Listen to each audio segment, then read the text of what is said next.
What if I told you that some of the world's most iconic royal jewels, worn by queens, empresses, and rebellious princesses, are now quietly stashed in private safes, auctioned off like glittering ghosts of history? Shocking, right? From a panther bracelet once owned by the Duchess of Windsor that may, or may not, have ended up on Madonna's wrist, to a tiara Princess Margaret wore while lounging in a bathtub, royal bling has taken some very unexpected detours. But why were these jewels sold in the first place? And who's buying them now? Collectors, celebrities, secretive sheiks? Maybe even you? Let's dive into the world of sold royal jewelry. First up in our glittering tale, a panther, a duchess, and a $7 million mystery that refuses to disappear into history. The Duchess of Windsor's Cartier Panther Bracelet. The Duchess of Windsor never needed a crown to command attention. The Cartier Panther Bracelet became a personal emblem for the Duchess. The panther, fashioned in pave diamonds with mesmerizing onyx spots, its posture tense, ready to pounce. After the Duke and Duchess of Windsor passed away, the world got a rare peek into their glittering exile. In 1987, Sotheby's held a sensational auction of her jewelry in Geneva. The Cartier Panther Bracelet was among the highlights, snapped up for around $1.4 million, setting a world record at the time for a bracelet. The proceeds from the sale? Donated to the Pasteur Institute, as Wallace had left instructions for the funds to go toward medical research. But the panther wasn't done prowling. It returned to the spotlight in 2010, once again at Sotheby's, selling for approximately $7 million. The buyer remained anonymous, but whispers in the fashion world linked the purchase to Madonna, who allegedly wanted the bracelet as a tribute to the Duchess for her film W.E., about Wallace and Edward's love story. Around the same time, another royal woman was making waves, not with a crown passed down through generations, but with one she boldly bought herself. Princess Margaret's Poltimore tiara, a rebel crown's rise and fall. Unlike many British royal tiaras steeped in centuries of hand-me-down heritage, the Poltimore was not a royal heirloom. It was a private purchase, made by Margaret herself. Crafted in 1870 by Gerard of Florence, Lady Poltimore, it had nothing to do with the Windsors. Margaret purchased it at auction in 1959, just 1 year before her wedding to Anthony Armstrong Jones, for a modest sum of $15,000. A fortune then, but pocket change compared to its future. And what a choice it was.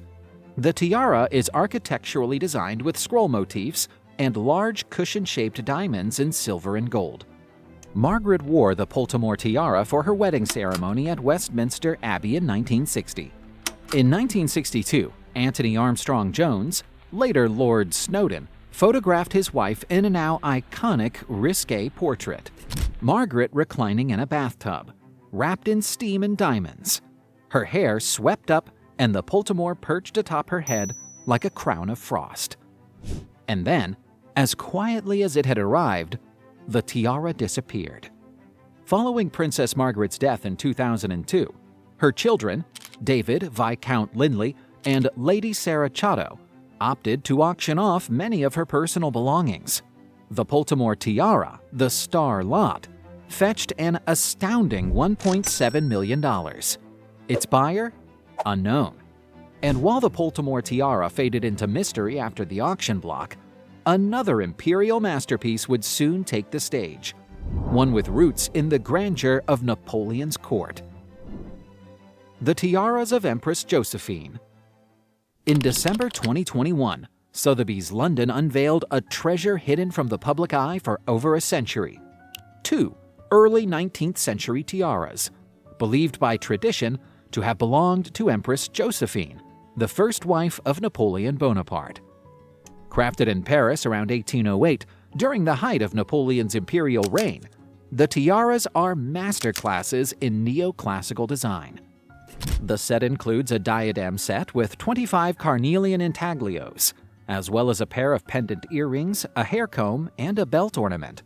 It sold for approximately $600,000. The second tiara is also part of a set. It is made of gold with blue enamel and features 5 oval-shaped hard-stone cameos that depict the Greek gods and goddesses. The set sold for approximately $165,000. But Josephine's parure wasn't the only relic to emerge from the shadows. Before it, another treasure had already stunned the world: pearls once worn by a queen. Echoes of Marie Antoinette in pearls and diamonds. When we think of Marie Antoinette, we picture towering hairstyles, lavish gowns, and the infamous line, "Let them eat cake." Among these tokens, her exquisite pearl pendant and a pair of luminous natural pearl earrings, pieces that would vanish into legend, only to re-emerge centuries later. The pearl pendant. Set with a natural teardrop-shaped pearl of extraordinary size and luster, dangling from a delicate diamond bow, this jewel was likely one of the last things Marie Antoinette packed before her attempted escape from revolutionary France.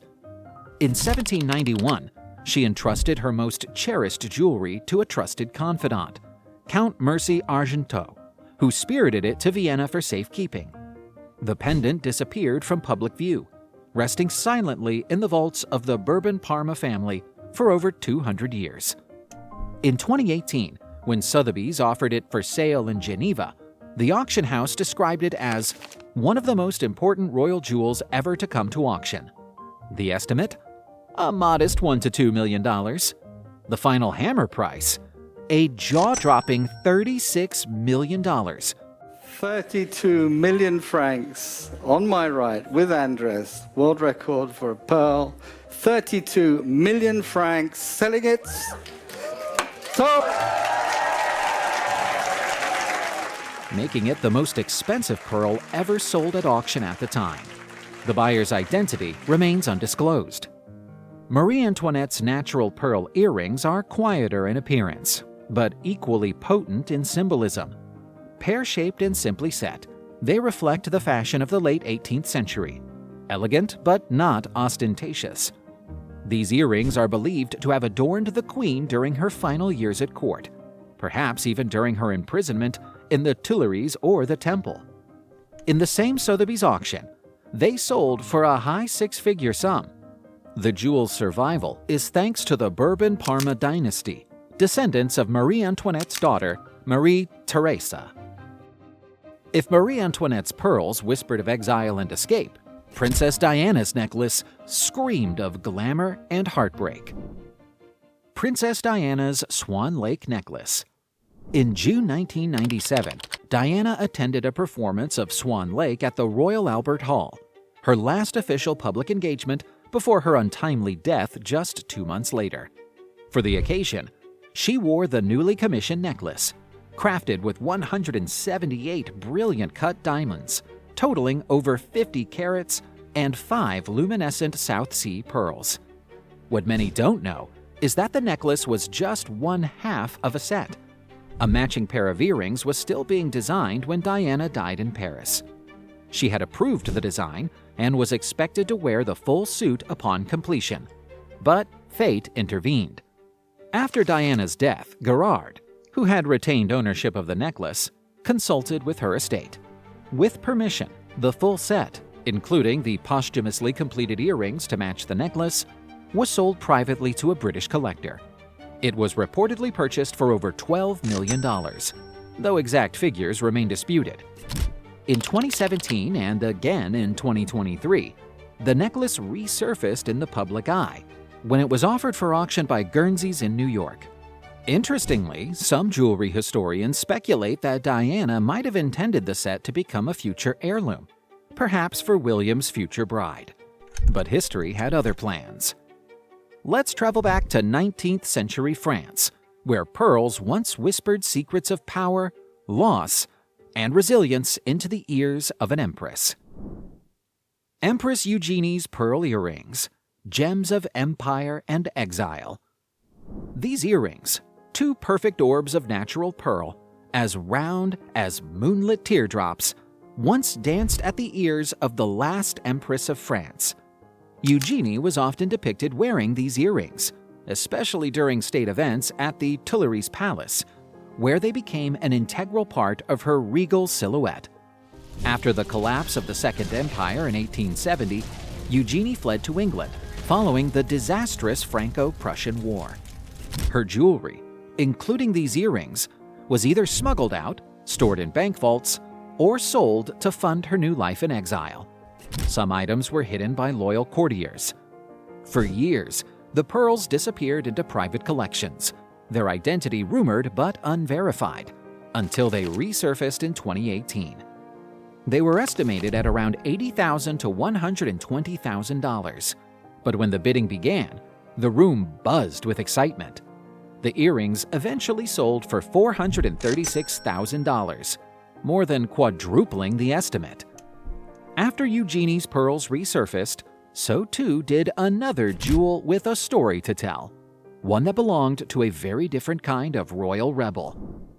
Princess Margaret's ruby and diamond floral brooch by Gerard.